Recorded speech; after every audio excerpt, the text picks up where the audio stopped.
Hi everyone and welcome to Osamu Rat Care. So today's video is one that I've been meaning to make for a while actually, because I think it's quite important for us as rat owners. It's going to be looking at how to tell if your rat is the correct weight and kind of signs to look out for if they're kind of over or underweight and what you can do about it. What I will say with weight is it's one of those things a lot of people kind of think, particularly when you're talking about rats that are a bit overweight, not obese, though I have seen some people justify obese rats before. People will say, but they enjoy their food, they only have short lives anyway, does it really matter? But actually it really does. Weight is one of the biggest contributing factors to a lot of illnesses. So mammary tumours, for instance, are far more common in rats that are overweight. Heart problems are much more common. Respiratory problems are more severe in rats that are overweight because they have much more to lug around, a lot more kind of resistance and work on their lungs. It's generally kind of something that impacts on all things. Hyman degeneration starts earlier. It's literally every illness that you can think of pretty much is likely to be badly affected by weight in some degree. Some are obviously more closely linked than others, like a fat rat, really they do spring up tumours much faster than others do. So the reason I'm choosing to do this now is because conveniently I have managed to overfeed some of my rats and underfeed another. So I've actually got examples for this, and it's really handy because it's quite a hard thing to kind of verbally describe until you've seen a few, because it's very easy to look at a rat and think, actually that rat's not that fat. But then when you actually kind of get to know them, it becomes more and more obvious. So my fat rat at the moment is little Burko here. Now I will say neutered bucks and spayed does are actually slightly more likely to become overweight because they generally need a little bit less in the way of nutrition than rats that are entire, to do with how the hormones affect them.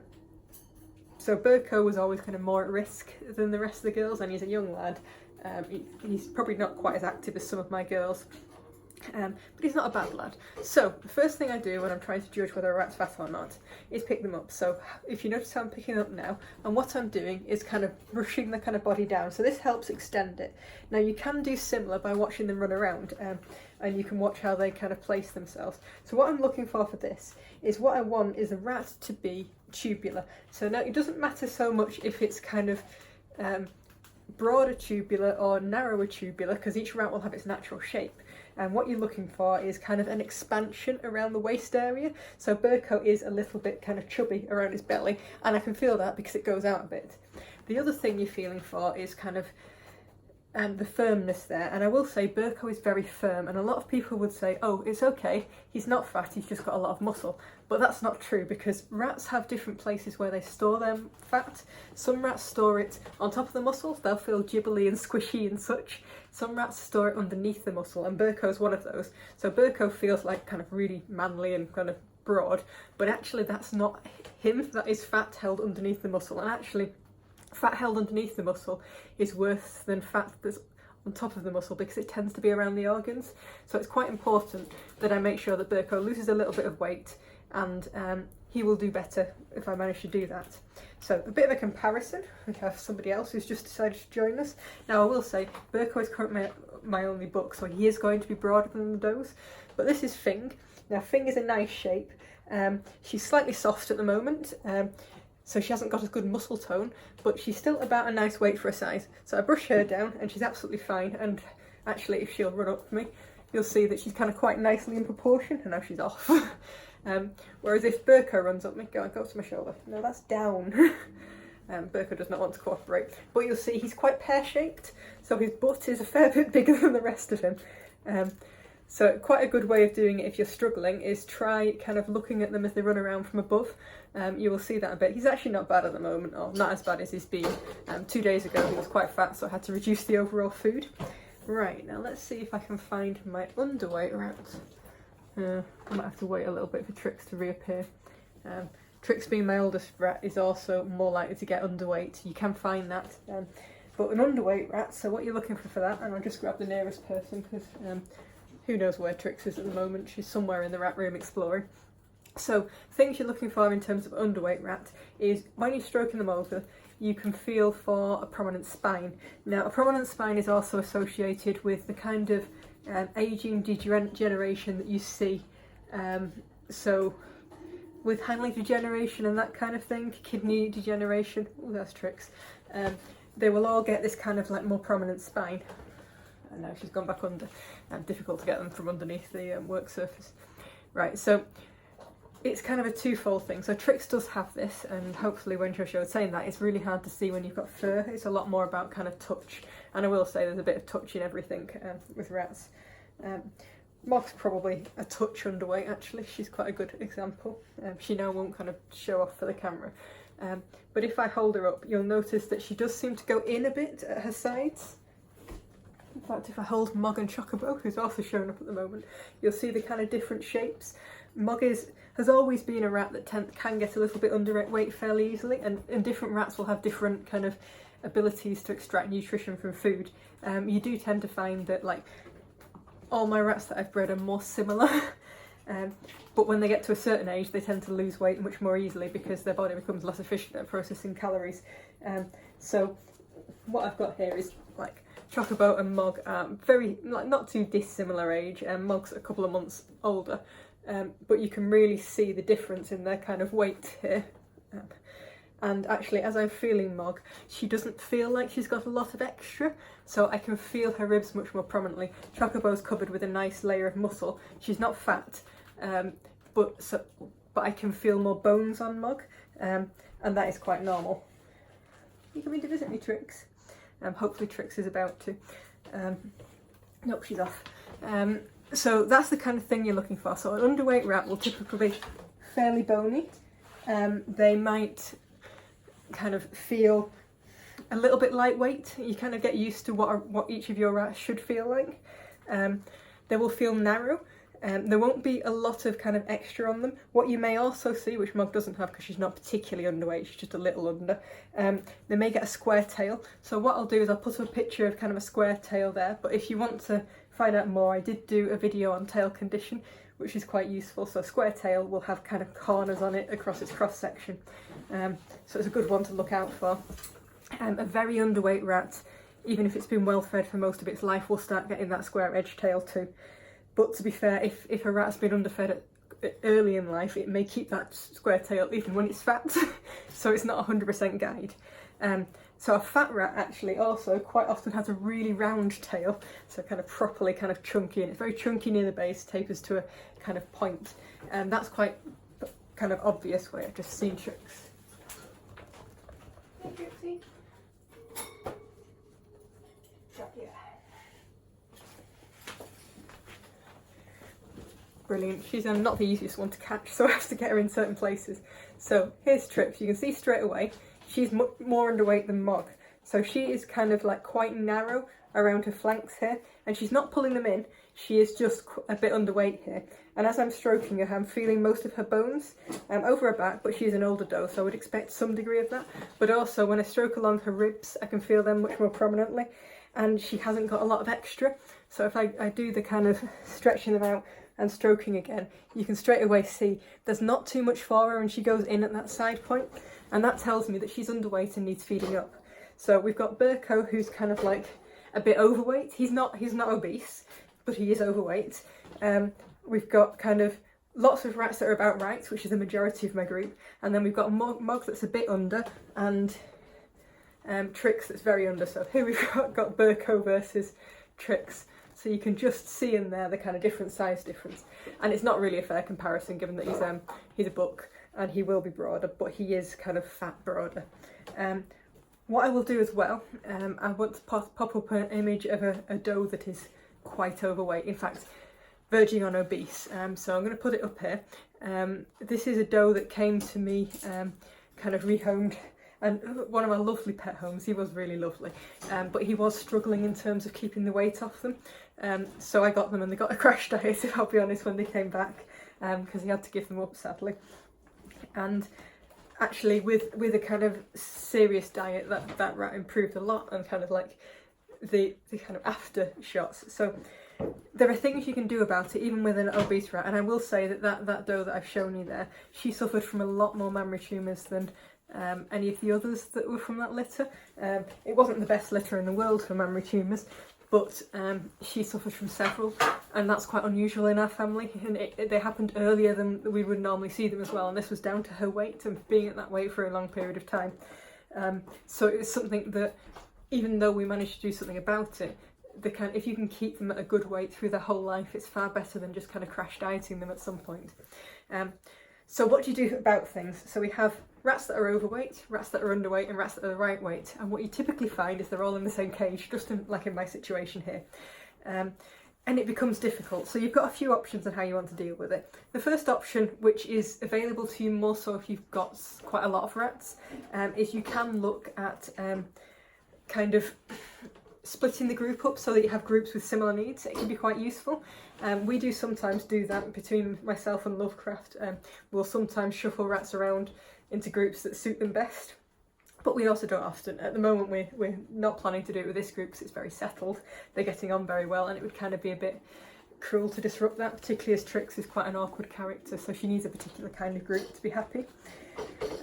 So that's kind of one way you can do things. The next thing is to try and kind of cater to individuals' needs, but keep a kind of a level amount for the main group. So this is what I kind of opt to do. So I feed my rats regularly a certain amount of food.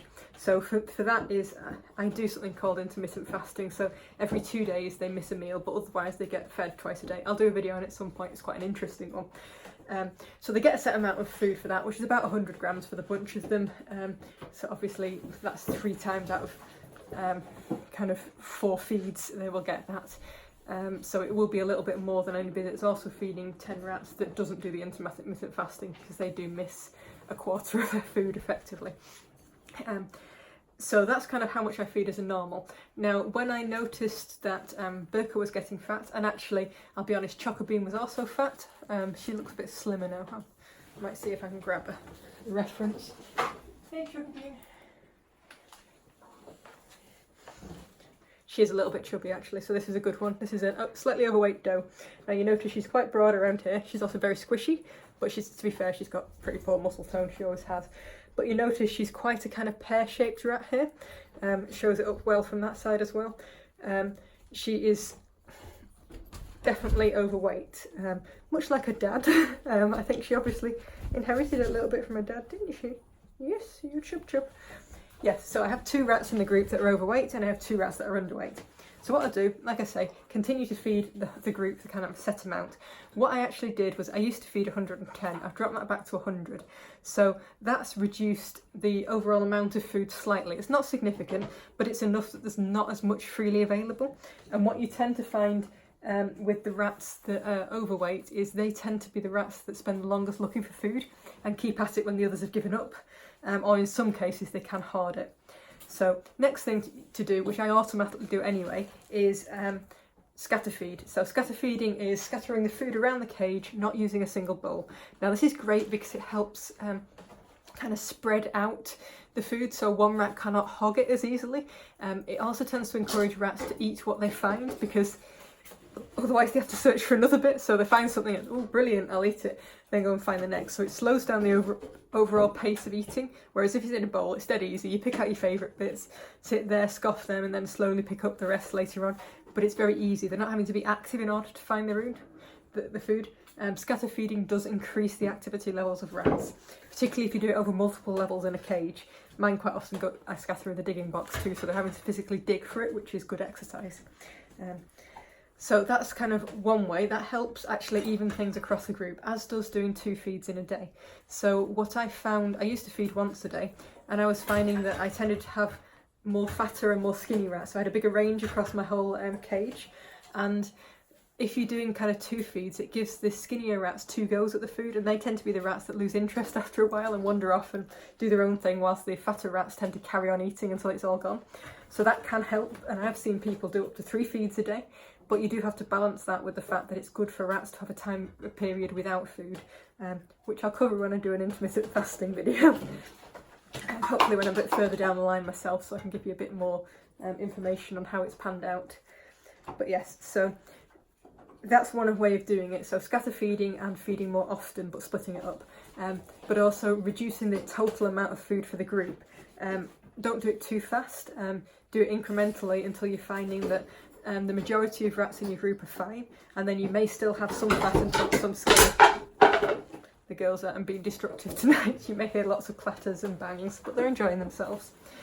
Right, so next thing to think about, you've kind of got your baseline that you're working from. You can reduce that more, you can increase it more if the majority of your rats are skinny, etc.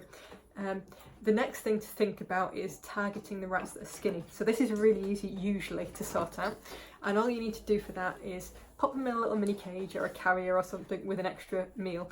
You can use kind of highly calorific food if they're very skinny, or you can actually just give them extra dry mix. I tend to start off by giving them extra dry mix, and then as it goes along I will kind of see how they do on that, and if they're still not gaining enough weight for my taste, I'll add something highly calorific, which is normally cooked food, or I've done a video on soakable mix and a high calorific kind of soakable mix as well, moo mix. So worth checking those out as well. They're very easy to make, or you can just use things like cooked carbs, so cooked rice with a bit of protein like egg in it and maybe a bit of vegetables for flavour, and then mix in a bit of baby food or cream to kind of boost it up even more. So those go down very well. I think I probably covered that in the video on feeding for kind of old age. It's quite often that skinniness is kind of linked with old age, so you do want to make sure that you look after their kidneys when you're doing that too. So that's feeding up the kind of skinny ones. What I will say is some rats won't eat on their own, and if you've only got one skinny rat in the cage, that causes problems. So you can do other things like alternate which rat keeps that rat company so that they eat. The other rat will get a meal as well, but that can work quite well. Or you may want to feed them in the cage. Another thing that I played with briefly, and I will do it again if I'm in that kind of situation, is I had a couple of skinny rats, so I'd take them out for half a day and leave them in a cage with kind of lots of food. And then I would put them back in the main group in the evening, so they got to play together, sleep together, etc. But they also got a good chunk of the day with lots of extra food, and I found that they're more reliable at eating for that. So that works quite well. It can be a bit awkward. Some rats are not food motivated, but kind of try your best and understand that unless they're really, really skinny, it's probably not going to be majorly dangerous for them, unless they're also ill or particularly old. I should say, as much as I've kind of shown you kind of slightly overweight rats and overweight rats and underweight rats, if they're older, a little bit of extra is good. That doesn't mean obese, that means a little bit of extra, so there's a bit of kind of extra padding there. You kind of tolerate a little bit overweight. So kind of Burko level overweight isn't too bad. Or even chocker bean to a degree. I wouldn't mind that in old rats, but they're not an old rat, they're young rats, so they need to lose some weight. Particularly chocker bean, she's quite a youngster really. So that's kind of talking about kind of skinny rats. Now the other end of the spectrum we have the fat rats. So in terms of making rats lose weight, particularly actually if your whole group's affected, it's even easier. It's quite hard if you've got like a mixed group. But there are two things that will help an animal or a human even lose weight. Increase the amount of exercise, so you're increasing the amount of calories burnt, or reduce the amount of calories that go in.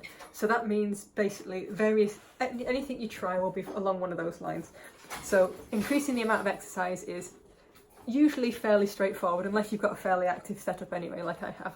So if you've got a cage with lots of ramps and lots of shelves, and it's quite easy for the rats to get around, get rid of those ramps, get rid of those shelves, make it very active and climby. I think you've all kind of seen pictures of my cages before with lots of branches and ropes and such. You do have to respect the rat's limitations, and it can take a while for a fat rat to learn to kind of climb. They're not as agile, so you may have to do it gradually. And you also do need to respect if you've got rats with hind leg degeneration in there, though they are far more capable than a lot of people realise, I think. But spend a bit of time watching them and make sure that everything that you do is kind of achievable, even if it's difficult. And if it's difficult, that's good, because it's making the kind of fat rat exercise more. So that's a good way of doing things. You can also encourage them to be more active on free range, so get out your feather wand. Mine love chasing a feather wand. Or even bits of paper, or like blow through a drinking straw at them, and that can get them to chase it, chase your hand, etc. Try and train them to run up and down the stairs. It can be difficult without a food bribe, but if you make the food bribe very, very small and only offer it after they've achieved quite a bit, that can work too. One thing I used to do with one of my kind of fatter bucks, and bucks do tend to be more at risk at this than does, is when I used to feed them, I used to make him run up the front of the cage twice before I'd put him back in it, and he soon learned that the faster he ran up the front of the cage, the faster he could get down to the food that was in the bottom of the cage, and that really motivated him. And I've done it in the past with making them run up and down the stairs twice. They want to get to the food, but their others are already starting on it, so if they run fast, they get that burst of exercise, and then they go in and they can kind of help themselves to the food. What some people do, which is a method, though it's not necessarily the nicest for the rats, is they take the rat out for like 10 or 15 minutes when the food goes in. If you can also then pair that with them being active, that works quite well. But that does mean that they miss out on some of the food, and actually the nicer bits of foods will go earlier even with scatter feeding, so you can unbalance the diet slightly on that. What can work better is if you're feeding, let's say, twice a day, and you've got a very fat rat, then take that rat out for the whole of one feed. So give it a couple of hours at least, perhaps with its own small portion in the cage, and make sure it is a small portion so that they can finish that, get the balanced diet, but then have less than the rest of the rats. Really though, I tend to find that if you reduce the amount of food overall in the group, that it tends to be the fatter rats that get slimmer. You do have to watch it though, and it can be worth in that kind of situation monitoring it. So the next thing to think about is how fast a weight loss is safe, and this does vary by rat.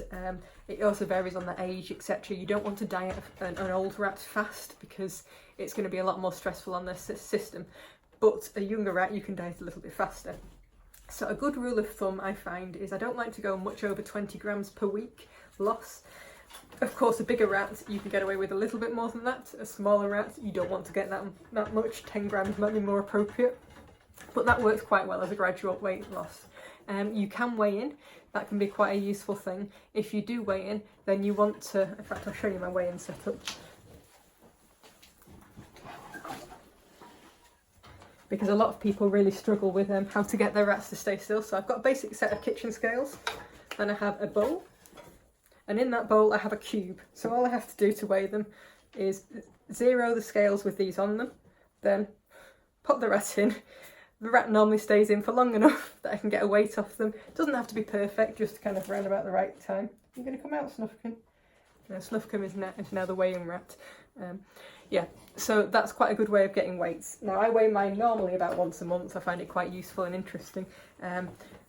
But hand feel is more reliable for telling if the rats are under or overweight. Yeah, I should say that is quite important. There is not a right weight for rats. Some of my does, let's have a quick look at my weigh-in. They can be around 346, I think was my lowest last month, which was Trix. She was actually a better weight now, so I suspect she's lost a bit of weight since that. And then my biggest doe is currently 429, and that's Chocobo, and actually she's absolutely fine. That's a good weight for her. But I could have a rat that at 429 was fat, and I could have a rat that at 346 was fat, or skinny, and so on. And there isn't a right weight for rats. Rats have different builds, they have different sizes, much like us humans. So you can't take that into account. You have to instead use feel, use the kind of look of them to tell you whether they're overweight or underweight. Right, so we've kind of talked about increasing exercise, we've talked about reducing the amount of calories available. What I should say is some foods are more calorific than others. So you remember I've recently looked at red mills, and I actually use that in my mix now. Red mills is very calorific.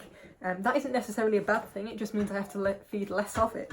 And it's something that is quite important to mention, because there used to be this thing against pasta in mixes at one point. And whilst I wouldn't add a lot of pasta to a mix, it's perfectly fine to add a small amount. It does not make your rats fat. What makes your rats fat is feeding too much. And that is too much of the mix that you currently feed. It might be that the mix without pasta in, you feed a little bit more of, but with pasta in, because it's quite calorific and processed, much like the red mills is fairly cooked, so it's quite easy for them to get nutrition from it. I just need to reduce the amount I feed, and it's something that we kind of need to teach ourselves, that it's not the food that's to blame. It's not feeding fatty treats that makes rats fat, for instance. It's feeding too many calories, and it's as simple as that, really.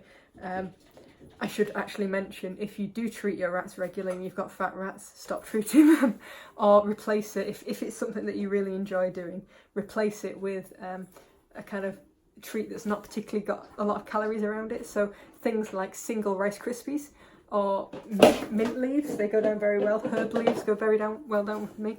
What I did at one point when I like to regularly treat my rats, and I'm a bit lazy to remember to do that now, is I got a little pot of the dry mix, just a tiny little bit, which I took off their total daily allowance for food, and then I just fed them treats out of that. And that meant that I actually wasn't feeding them treats as much as their normal food. And you know what? They were still thrilled to get that. Rats will enjoy most things as treats. You just have to try and make sure it's balanced and you're not giving them too many of it. And that was quite a good way for me to do it. When I've had, my dad likes to treat my rats, so when they've stayed over there, I've had quite strict rules over what he can give them and not, and actually provided him with some healthy treats that he could give several of, rather than a kind of like a single high value treat that actually he would still give several of because he liked treating them. So that was quite a good way of coping with somebody else treating my rats. But it's still a bit of a balance, kind of. It's quite hard when other people are feeding your rats and they get fat off it and they can't understand why it's such a problem. But yes, so that's kind of the main principles of helping your rats lose weight, and like we've mentioned before, helping certain rats gain weight. Both are very doable. I will say that in some respects, once they get on the older side of things, it becomes a lot harder to keep them to weight, which is why we do sometimes have separate oldie groups. Actually, not for the mobility side of things, they can be just as active as other rats, but from the calories point of view, we can give them more calories that way. But you can manage a group without that. It is a bit challenging, particularly when you have extreme of the scale, so you've got a really old rat, a really young rat, and a prime of their life adult rat, all who need slightly different. Yeah, really destructive tonight. Everything's falling over. They're probably hearing me talk about weight and they're quite worried they're on a diet. But yes, so those are things you can do, you can take into account. Hopefully that's helpful. I think I've covered most of the things around the kind of weight topic. There are many more, I'm sure. I can kind of talk about feeding and picking the right weight for rats, and actually physical condition. It's not just about are they the right weight, do they look in good health too. Should do one on coat condition at some point. But it gives you some food for thought. Hopefully you'll see the kind of pictures of what like a really overweight rat looks like versus kind of underweight, and I actually might stick something at the end which just kind of shows you a scale of that, because I think that's quite useful for the extremes as such.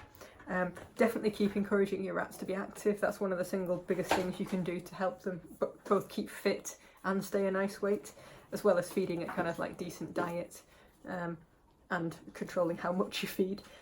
Don't feed them a lot of extras, so don't feed them a lot of treats, a lot of wet meals. If you're going to give them a wet meal, which is a good thing to do occasionally, don't feed them dry mix that night, or that reduce it substantially so that they're not getting a lot of extra. And don't feed them masses. What I've seen sometimes is owners that really do love to spoil their rats, and I kind of completely get it.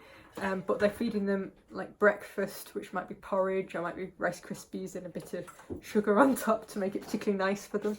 And then they might have a midday meal of some salmon and some vegetables and some rice and such. And then they might have an evening meal of their dry mix plus some vegetables and some kind of little bit of leftovers from their tea and so on. And that very quickly adds up. And one thing you've got to be very conscious of with rats is they are substantially smaller than us. So if you're giving them a tiny piece of chocolate that's only that big, if you compare that, that's a tiny piece for us, a single piece of chocolate, but for a rat that's the equivalent of us eating a really big bar of chocolate. So try and think about your proportions in proportion to the rat.